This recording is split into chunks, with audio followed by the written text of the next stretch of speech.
Hi beauties! Okay, so today we're here to discuss about a topic which is super common among brown skin people, like Indian skin tone people. We are very prone to pigmentation, unfortunately, and we live in a place where there's so much sun. One mosquito bite, one pimple popping can lead to scars which last such a long time, sometimes even creating pits in the face. So, why does hyperpigmentation happen? How can we prevent it, and what can we do when we have hyperpigmentation? And my favorite products for hyperpigmentation is what we're going to discuss in this video today. Stay tuned. Why does hyperpigmentation happen? Any kinds of burns, irritation, injuries, anything that harms the skin barrier has a potential for causing hyperpigmentation. What are those things? One of the biggest reasons for hyperpigmentation is acne. If you use the wrong products, if you burn your skin, if you bleach your skin, if you go in the sun, not wear sunscreen. And I want to take a moment here because this is such a major cause for hyperpigmentation.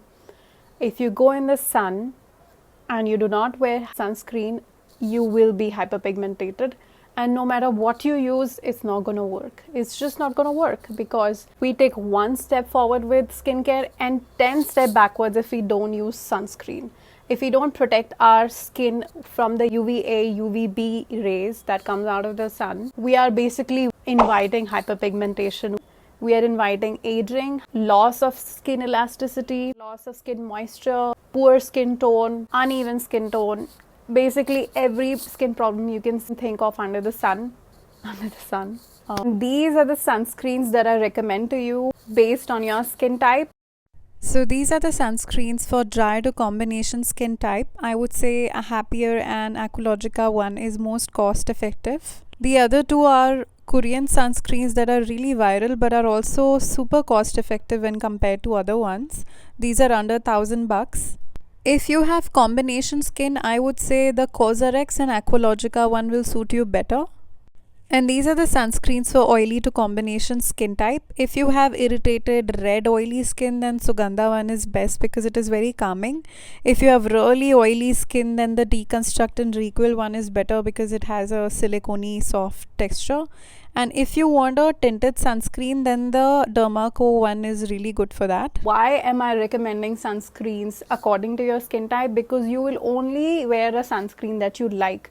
Doesn't make you look the way you don't want to look. That is, doesn't give you a white cast, is not greasing on your face, is not feeling heavy, thick. If it is performing poorly, you will not wear it again. And if you don't wear it again, you're not going to be protecting your skin. So find a sunscreen you like. That is super important. Products that work for hyperpigmentation. Now, there are 2-3 kinds of ingredients in the market that will definitely help you to reduce your hyperpigmentation or sometimes even get rid of it. Now, what are those? One is tyrosinase inhibitors. What is tyrosinase inhibitors? They basically prevent the overproduction of melanin. The dark skin that you see, that is overproduction of melanin, which is the skin pigment. If it is overproduced, it becomes dark, right? So to prevent that from happening, the inhibitors work. Some of my favorite tyrosinase inhibitors are Kojic acid, arbutin, vitamin C, niacinamide, which are the tyrosinase inhibitors that I recommend according to skin types. These are my product recommendations for all the skin types. These will fade your dark marks and also help in general brightening. The rule is pretty simple that you start slow, start with twice a week at night and then increase them every day. If it is an exfoliant, then you don't need to be exfoliating every day. You can just do it once or twice a week and then you're good to go. Check out the description section below to see how to use all of the products that I will mention in this entire video. Now, one of my favorite products for hyperpigmentation has to be retinoids. What do retinoids do? They basically help in your skin cell turnover, giving you fresher, newer skin and also exfoliating. On top of that, one of the biggest reasons for hyperpigmentation is acne. For acne, you definitely need one retinoid in your skincare. It will not only prevent acne from coming, it will also refresh your skin, getting rid of the dark marks that you have. Some of my favorite retinoids for hyperpigmentation and acne. It has to be Tretinoin, which is a prescription medicine, so check with your dermat for it, and adapalene, which is amazing. Even teenagers are given this medicine for treating their acne. If you are pregnant, you probably cannot use retinols and some of the tyrosinase inhibitors, like you can use arbutin, but you can use kojic acid, you can use vitamin C, and you can use azelaic acid. Now, if you have acne and you want to not only prevent acne but also exfoliate the dead skin out, you need salicylic acid.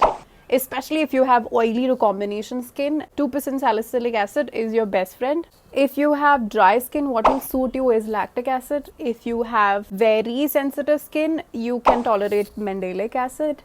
If you have really normal skin, you can also tolerate glycolic acid, which is the most potent exfoliant out there, but not everybody can tolerate it. If you have melasma, which is dark spots that you can see here, sunscreens are your holy grail. Holy grail. You need sunscreens in the daytime no matter what. It is super exacerbated by sun. It'll get darker with sun, and you're not doing any service to yourself if you're not using a sunscreen. I meet so many people that tell me, oh, I'm using this night cream, but are you using a sunscreen? Nope. Where do we go from there? These are the melasma creams that I recommend that are good for night. Important tips for hyperpigmentation. Lastly, look at the products that you're using to see the ingredients, to see whether those ingredients are for you. There is a myth out there that if the product is tingling your skin, maybe it's working.